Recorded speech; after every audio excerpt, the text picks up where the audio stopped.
Good morning, everyone. Subject Physical Education for class 12th, chapter number 7. This is a new chapter which we will be starting. Lecture number 1. Name of the chapter is Physiology and Injuries in Sports. We are going to start with the first subtopic in the book, which is Physiological Factors Determining the Components of Physical Fitness. There are various physiological factors that determine the components of physical fitness. The physical components are strength, speed, endurance, and flexibility. So these are the different physical components, and we are going to study how different physiological factors actually determine our components, our physical components. So the first one is physiological factors determining strength. Now, strength is the ability of a muscle to overcome resistance. So, the very first factor which determines strength is size of the muscle. The strength of the muscle largely depends upon the size of the muscle. It is a well-known fact that bigger and larger muscles can produce more force.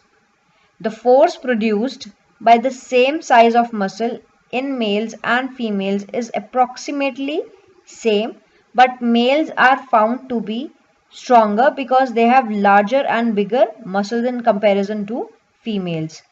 With the help of different methods of strength training such as weight training, the size of the muscle can be increased and thereby strength is improved. So the strength is determined by the size of muscle. That means bigger size of the muscle, more strength or more production of the force by the body. Second is your body weight. Now it is a well-known fact that the individuals who are heavier are generally stronger than the individual who are lighter. There is a positive correlation between body weight and strength among international weightlifters. The heavier weightlifter lift heavier weights. So body weight is also determines the strength of an individual. So it is very general that individual, those whose weight is more, will be having more strength, as you might have seen in many of the games and sports. For example, your weightlifting, your judo, karate, your boxing, that weight categories are there. Why they are there? Because according to the weight of an individual the strength goes. That is why there are different weight categories also, which actually prove that yes, if you have a heavier weight, you are going to have more strength as compared to a person who is lighter in weight. The third one is the muscle composition. So as we know that muscle is made up of two muscle fibers, that is your white fibers and your red fibers. White fibers are also known as fast twitch fibers, and slow twitch fibers are there, which are your red fibers. The fast twitch fibers are capable to contract faster and therefore can produce more force. On the contrary, the slow twitch fibers are not capable of contracting faster, although they are capable of contracting for a longer period of time.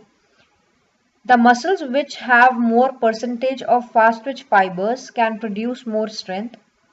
The percentage of fast twitch fibers and slow twitch fibers is genetically determined and cannot be changed through training. So it can be said that the percentage of these fibers determines the strength of a person. So you might have understood that if an individual is going to have white twitch fibers in a bigger amount, then an individual will have good strength. And if the individual is having more number of slow twitch fibers, then that individual will be having more endurance as compared to the person who is having fast twitch fiber. Fourth point is your intensity of the nervous impulse. A muscle is composed of number of motor units. The total force of muscle depends on the number of contracting motor units. So the motor units, if the motor units are going to contract, only then there will be some kind of action or force which will be produced. So it depends on what amount of motor units actually contract. If the amount of contraction of motor unit is less, then less strength will be produced, or if it is more, then more strength will be produced. Whenever a stronger nerve impulse from central nervous system excite more number of motor units, the muscle will contract more strongly, or it can be said that the muscle will produce more force or strength.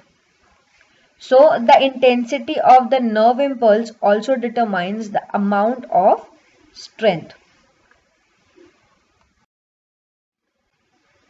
Next, we are going to start with physiological factors determining speed.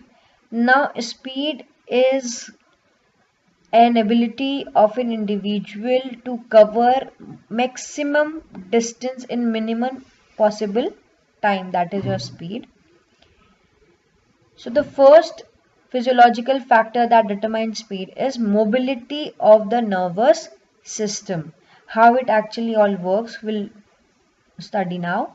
Our muscles contract and relax at the maximum possible speed as seen in sprinting events. Sprinting events are the short distance races like 100 meters and 200 meters.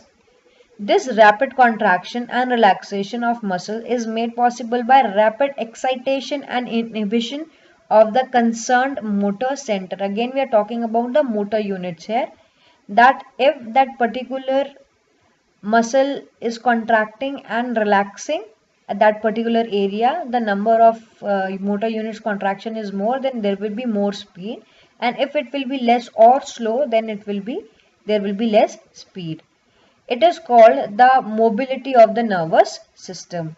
The nervous system can maintain this rapid excitation and inhibition only for a few seconds, after which the excitation spreads in the neighboring centers, causing tension in the entire body.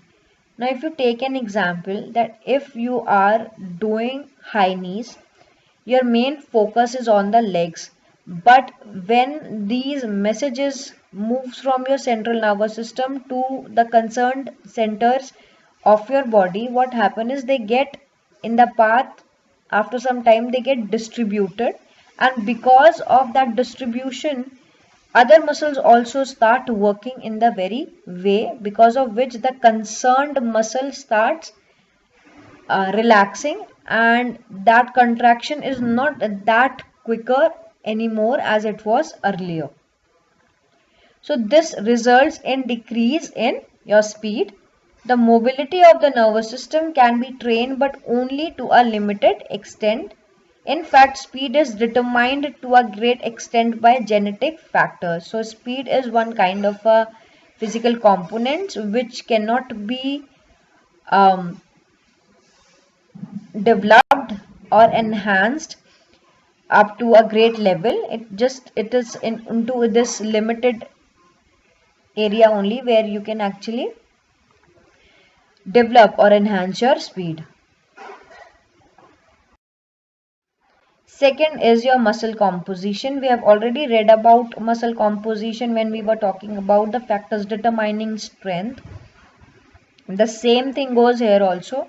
So muscle with greater percentage of fast twitch fibers contract with more speed in comparison to muscle with lower percentage of fast twitch fibers. In fact, the muscle composition is genetically determined and cannot be changed by training. So your muscles or your muscle fibers cannot be changed by any training method or any skill or technique to develop speed. They will be same as earlier. So different muscles of the body have different percentage of fast twitch fibers. So different parts of the body have different speed performances. Next is your explosive strength. Now explosive strength by the meaning is it is a combination of speed and strength, that whatever activity has been done or is like you are doing any activity. In that activity is a combination of speed as well as your strength. For example, taking off for a jump, punching someone. So here you not only require strength to do that thing, but you also require a great speed. For very quick and explosive movement, explosive strength is indispensable. For example, a quick punch in boxing cannot be delivered if a boxer lacks explosive strength. Explosive strength further depends on muscle composition, muscle size, and muscle coordination. It also depends on the metabolic process.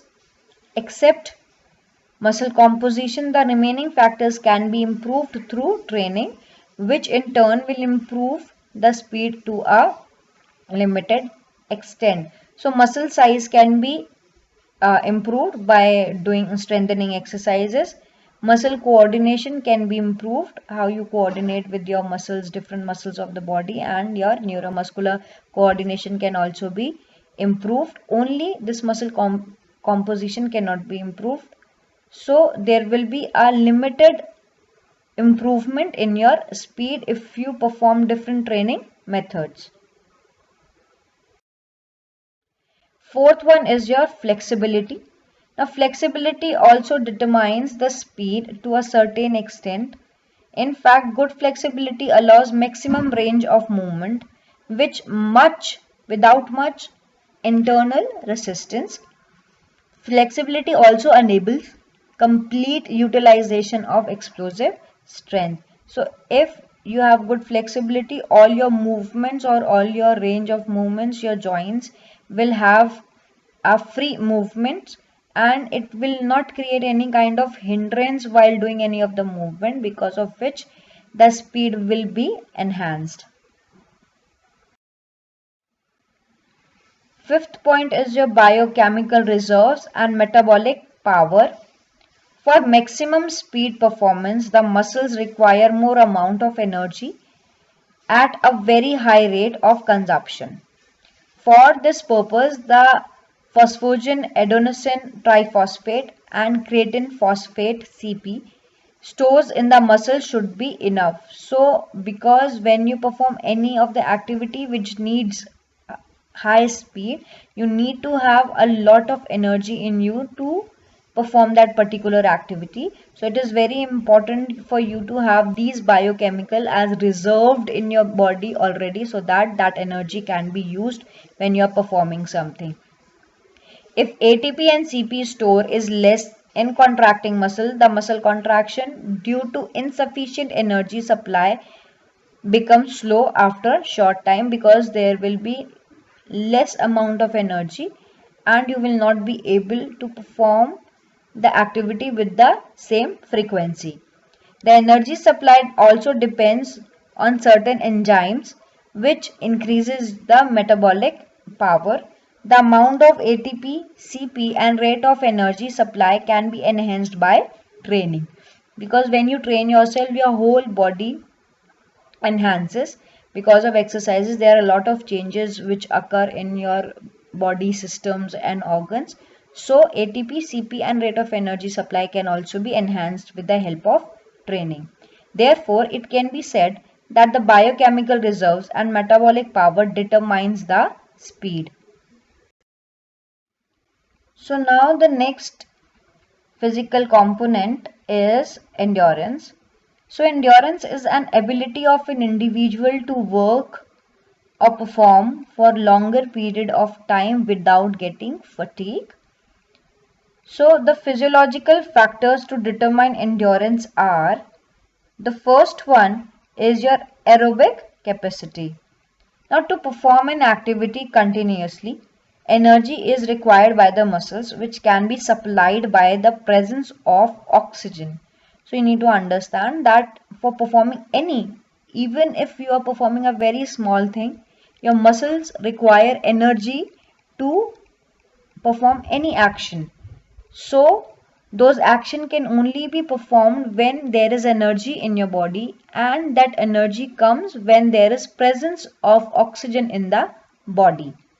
Therefore, the ability of the organism to maintain adequate supply of oxygen to the working muscle or energy liberation is important for endurance performances, because you need to work out for a longer period of time, and if there is oxygen in your body, there will be energy in your body and you will not feel fatigued or tired. The aerobic capacity depends on the following factors. The first one is your oxygen intake. So it is the amount of oxygen which can be taken by the lungs from atmosphere. If this amount is more, then it is better for achieving higher VO2 max. The oxygen intake depends on the vital capacity, which further depends on the lung size, number of active alveoli, strength of your respiratory muscles, size of the chest cavity, etc. Oxygen intake is not a limiting factor for endurance performance in a healthy sports person. So there are several factors which are going to affect your oxygen intake, the oxygen which you intake from the atmosphere, and all those factors are the different shape and sizes of the organs which are working in your respiratory system, how all these muscles work or how these organs actually work. That is going to define or determine your oxygen intake. Second one is your oxygen transport. So the amount of oxygen taken into the blood from the lungs has to be transported to the working muscles. The oxygen transport depends on the amount of oxygen which the blood has absorbed from the lungs and the ability of the circulatory system to carry this quickly to the working muscles. Now you need to understand it that whatever oxygen we take in our lungs from the atmosphere, that oxygen is to be transported to different working muscles of the body, and oxygen is transported by the blood only. So here our respiratory system and our cardio circulatory system works together. The amount of oxygen absorbed into the blood depends on the speed of blood flow through the lungs and on the blood hemoglobin. The transportation of oxygenated blood depends on the capacity of the heart. This capacity can be improved through training. Consequently, there is an increase in aerobic capacity. If you enhance the oxygen transport to working muscles, the aerobic capacity is going to increase. Third is your oxygen uptake. The amount of oxygen which can be absorbed and consumed by the working muscles from the blood is called your oxygen uptake. The oxygen uptake depends on the rate of diffusion, which is further determined by the speed of blood flow, temperature and partial pressure of oxygen in the blood and of carbon dioxide in the muscle cells. The speed and amount of oxygen consumption also depends on the number, size and metabolic capacity of our mitochondria, and fortunately these can be improved to a certain extent through training. Fourth factor which determines your aerobic capacity is the aerobic capacity also depends upon the availability of fuel to the muscles from which energy for the activity is derived. Therefore, the aerobic capacity depends upon the muscle glycogen and sugar level in the blood.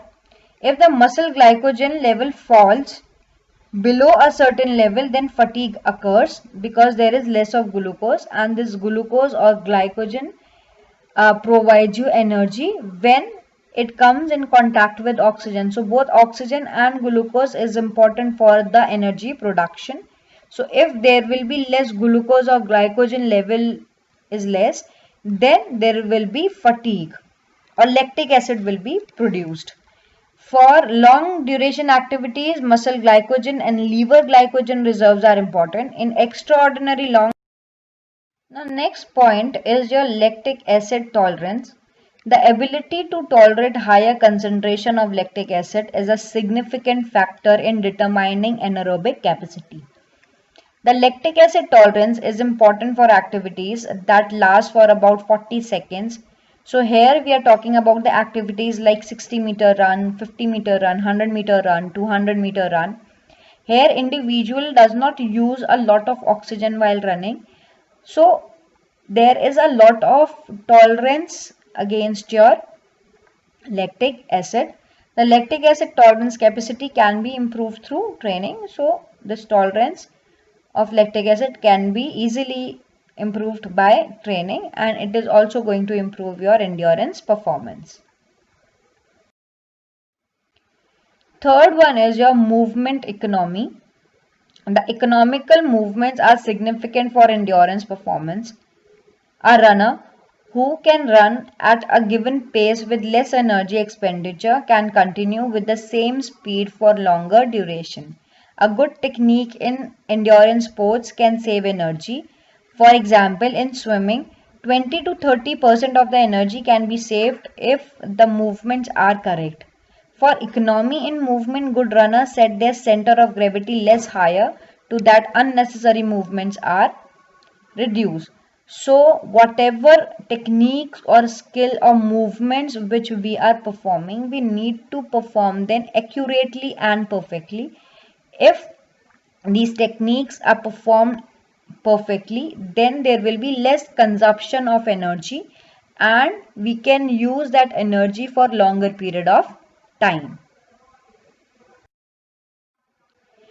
Fourth one again is your muscle composition. As we know that there are basic two types of muscle fibers. One is your slow twitch, another one is your fast twitch muscle fiber. The slow twitch fibers are best used for aerobic activities or endurance activities. I will tell you one more thing, that these slow twitch muscle fibers are also known as red twitch fibers because the amount of blood which moves to these fibers are more, and that is why they are more oxygenated every time. The muscles are more oxygenated, because of which large number of energy is produced, and because there is more energy, more oxygen is there. So what happened is that an individual will be able to perform an activity for a longer period of time. Now the physiological factors determining flexibility. So flexibility is the range of motion of your joints. The first one is your muscle strength. The muscle should have a minimum level of strength to make the movement possible, especially against gravity or external force. In sprint sports, the legs or knees cannot be lifted to the required height or angle if the related muscles are weak. In fact, weak muscles can become a limiting factors for achieving higher range of movement. Muscle strength is highly trainable and therefore can exchange can enhance flexibility of a person. So if an individual will have muscle strength, only then he or she will be able to perform different movements of the body. If someone is weak, then obviously there will be less strength, and because of which if you wanted to do some stretching exercises or any of the activity in which you need flexibility, then you will not be able to perform those activities.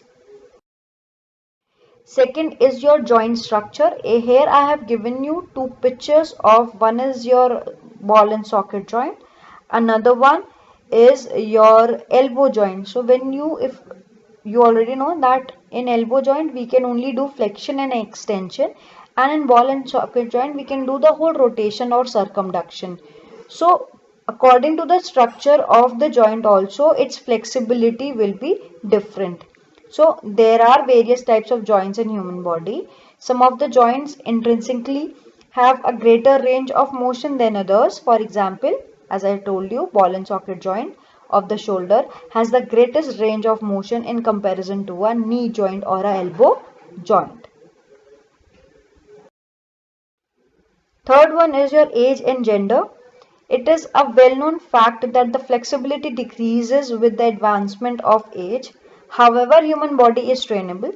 Flexibility can be enhanced with the help of training. As strength and endurance are enhanced, gender also determines flexibility. females tends to be more flexible than males. The fourth one is your stretchability of the muscles. Now we know that the joints and bones are actually covered by our muscles. So it is very important for our body or the muscles to be stretchable enough so that you can perform different flexibility activities. The stretchability of the muscles is also a factor in limiting the range of movements. For making any movement at the joint, the muscle must contract to execute the movement. If muscles are not regularly stretched, they tend to get shorter and finally restrict the range of movement possible at a joint. The stretchability of muscle is trainable to a certain extent. Therefore, it can be said that stretchability of muscles can determine the flexibility to some degree. The fifth point is internal environment.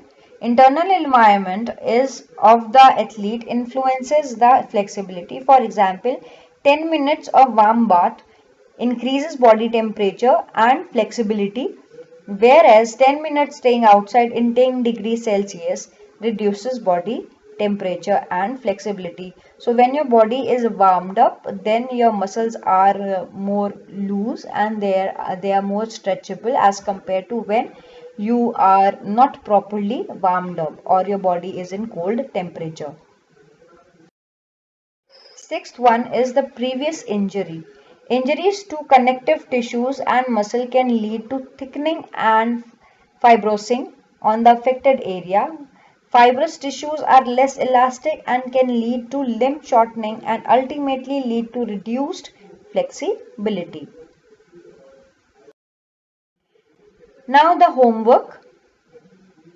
The question number 1 is explain any one physiological factor that determines strength. Question number 2, explain any one physiological factor that determines flexibility. Question number 3, explain any one physiological factor that determines speed. And last question is explain physiological factor that determine endurance. This is the end of the lecture. Thank you.